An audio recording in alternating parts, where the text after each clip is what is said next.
Now I just want to say a couple things about the main goals of phenomenology. What is phenomenology doing, and sort of what does Merleau-Ponty have to offer to phenomenology? How does he carry phenomenology forward beyond where it had gone before him? So one of the primary goals of phenomenology is to reflect on the unreflected. And here the word reflection is really important. And while reflective consciousness for Merleau-Ponty is only like a small sliver of our real consciousness, our real embodied sense of the world and of nature, it's still essential to the process of phenomenology. In phenomenology, we have to use our consciousness to reflect on our lived experience, and we have to reflect on certain assumptions and certain ideas that are structuring the way we experience the world. So those assumptions and those structures of our experience are unreflected. We see the world through them and we interpret the world by means of them, but we haven't really reflected on them. We haven't noticed them, and we haven't taken them into account.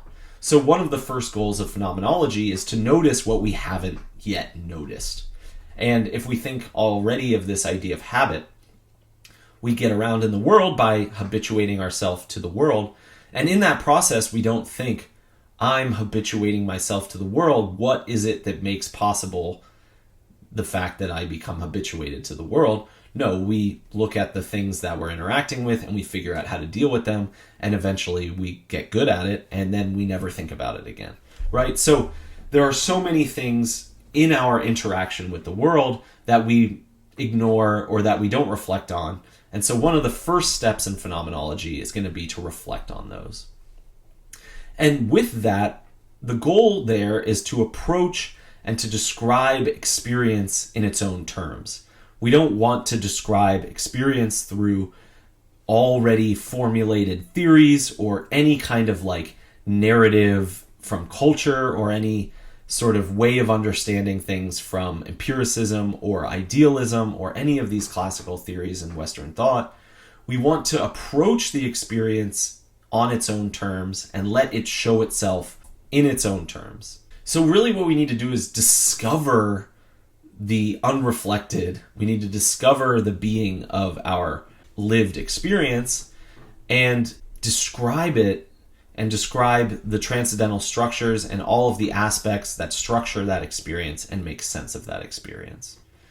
And along with that is going to be one of the key aspects of that is going to be understanding activity and passivity.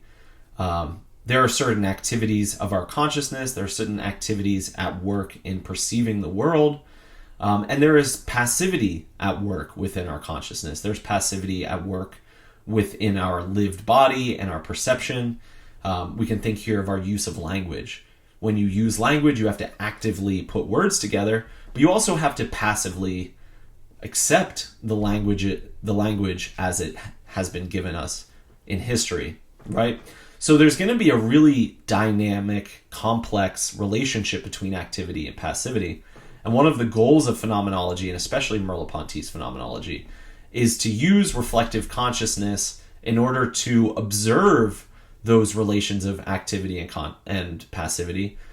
But we're going to have to go beyond reflective consciousness in order to see the depth and complexity of activity and passivity at work in our lived experience. And beyond that, one of the key things that we're going to have to do in phenomenology is to develop a new logic and a new language to describe lived experience. We cannot revert back to platitudes and the commonplaces of the theoretical views that structure the way we understand the world. We're going to have to use language inventively, and we're going to have to create a new logic in order to explain and understand experience and perception. And essential to that is the idea of bracketing or tabling. So we have all these theories, we have all of these ways of understanding the world. We're going to have to set them aside for the time being. We're going to have to table them. You know, if you're in a meeting and somebody says, we need to figure out the budget, and you say, no, before we do that, we have to do other things. Let's table that question for right now. That doesn't mean we discredit it. That doesn't mean we reject it. That doesn't mean we try to disprove it. It just means we set it aside for the time being. And that's what phenomenology does. It wants to set aside for the time being all of these theories of science and of metaphysics in order to remain focused on this task of describing and examining the phenomena of our lived experience. So in order to be steadfast in that project, we need to set aside and table and bracket all of those theories and concepts that would come and mediate our experience of the phenomenon.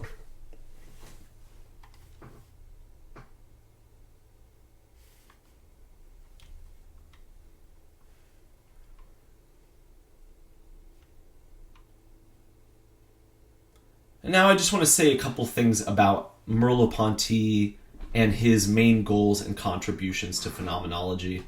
Merleau-Ponty wears many hats and is doing several projects at different times throughout the phenomenology of perception and at different times throughout his life. But all of them really converge together in some sense. Like, he does still have a unified project and a unified goal.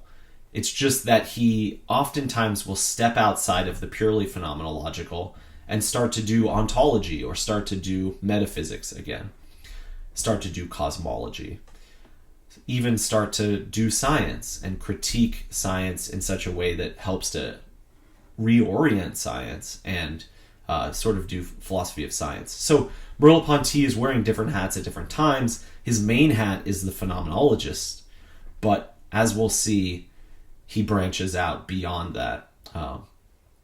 So he wants to treat thought, concept, theory, all of these intellectual things as rooted in phenomena of expression and sense-making. Expression and sense-making are the most important aspects of Merleau-Ponty's philosophy. Nature and consciousness are very close to one another and are actually inseparable from one another because they're two sides of the same coin. They're the two sides of a non-rational, pre-reflective, sense-making, expressive act.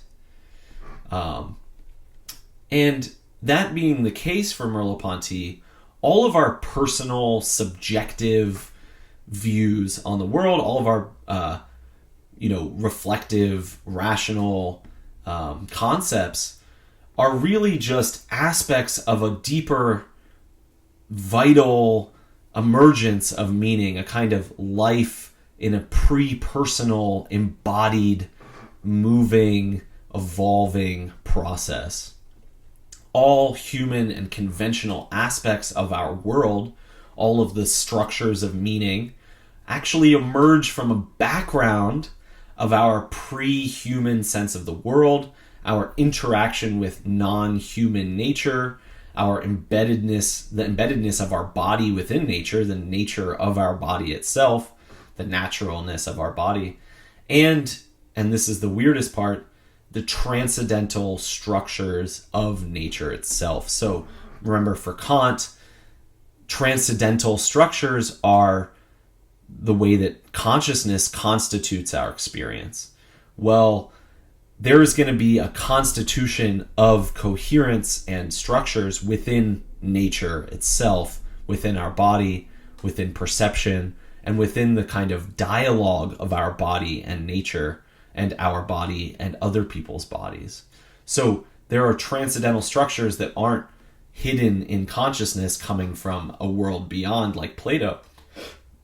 They are embedded in nature, and they are part of the process of nature. For Merleau-Ponty, perception is primary, and so in the investigation of all philosophical problems, we're going to have to turn back to perception and find that the essence of that reality, the way that perception is, its mode of being, is kind of the key to unlock all philosophical problems. And when we go to perception, the fundamental term in all perception is the body. And the body is not this object of the empirical world. It's not an extended thing that we look at from the outside. Neither is it this merely biological entity that we understand through sort of mathematical chemical processes. It's something much more spiritual. It's something embodied. It's an embodiment.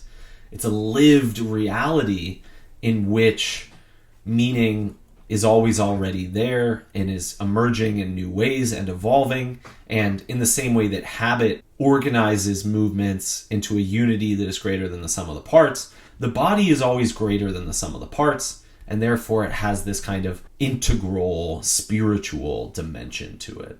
And now, Merleau-Ponty is also a kind of existentialist. And in existentialism, one of the main ideas is that there's a bunch of predicaments that humans are in. Like, we're thrown into a world in which we're stuck in certain predicaments where we can't really make sense of things. There's kind of paradoxes inherent to our way of being in the world.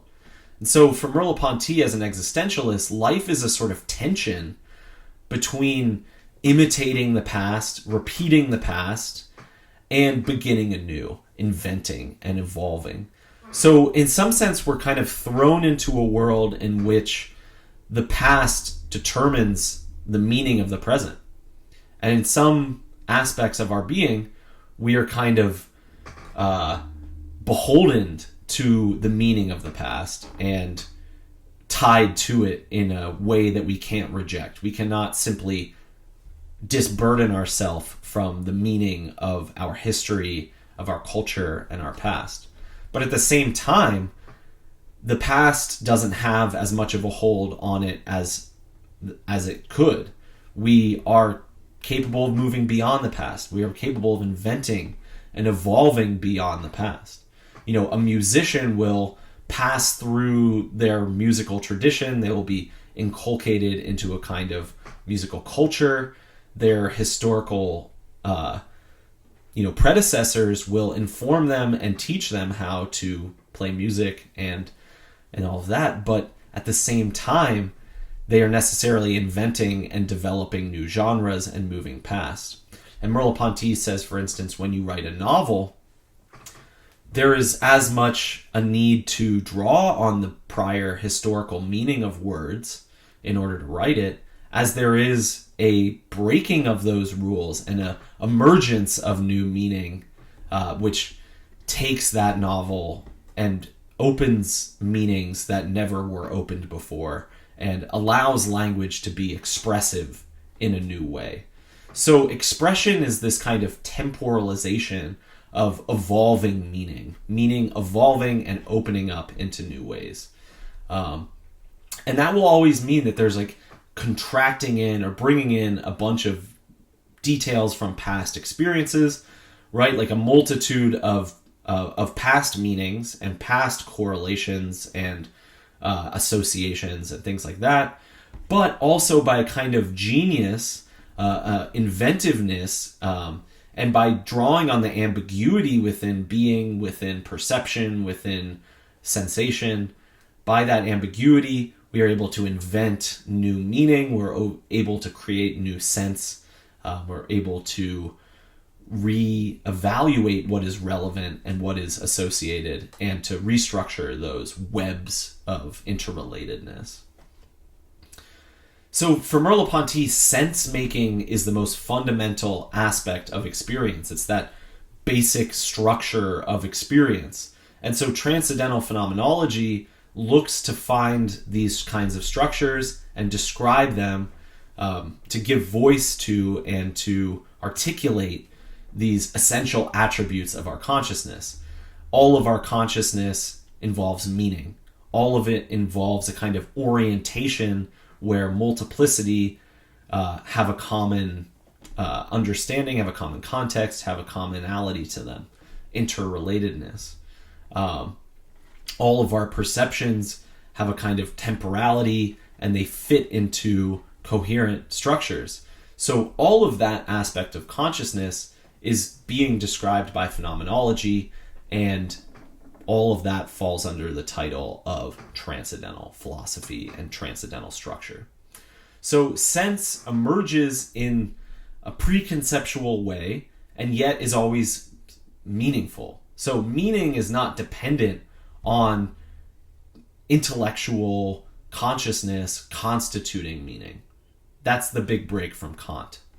When we make an effort to express anything in language, we can always fulfill this intention, this kind of imperative, in several ways, and they're not all equal. Some are more effective and less effective, and as a writer, you kind of reformulate a sentence over and over again until the parts come together in the way that best expresses that sort of imperative of the meaning intending to be expressed.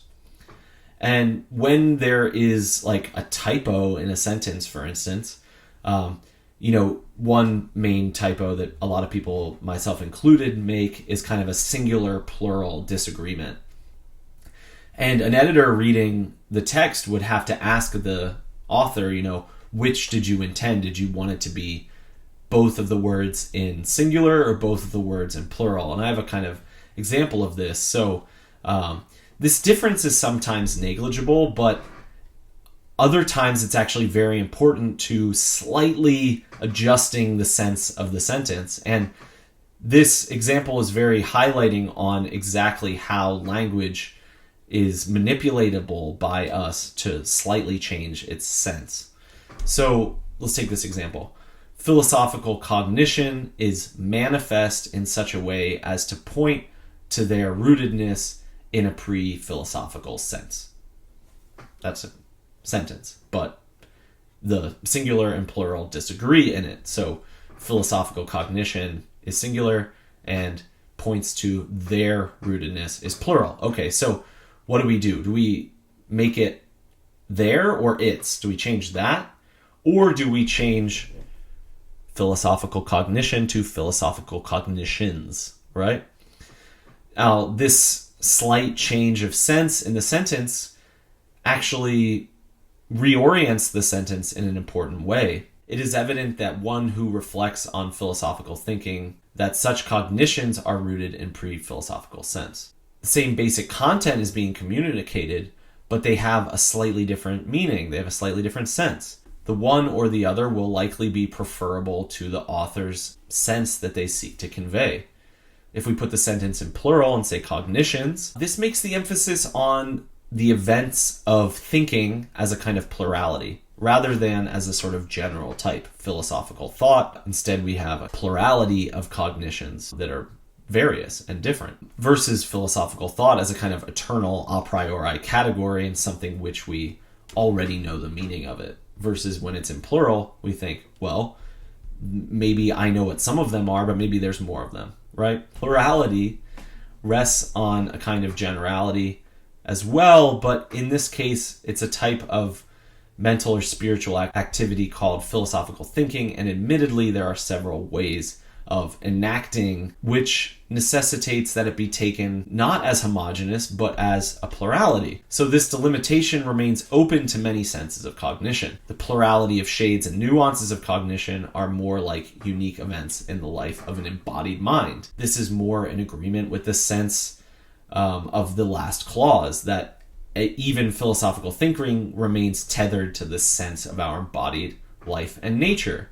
So plurality in this sentence carries the complexity of our lived experience of a kind of qualitative multiplicity and this kind of developmental sense where maybe there are plurality of cognitions because they evolve over time and develop. The sense then changes temporally and unfolds in this kind of continuity of consciousness over time. So by changing this sentence from singular to plural, we make a very small adjustment to the form of the expression, but it fundamentally changes the connotation of the sense of that sentence. So when we go from a lived experience to a description of that lived experience, we need to formulate it in language which most powerfully expresses the richness of that phenomenon. And there are very slight changes in language that open up completely different gestalts, completely different wholes, completely different unities of meaning. And so in phenomenology, our use of language needs to be extremely careful. We need to be very intentional about the way we select words and craft our expressions.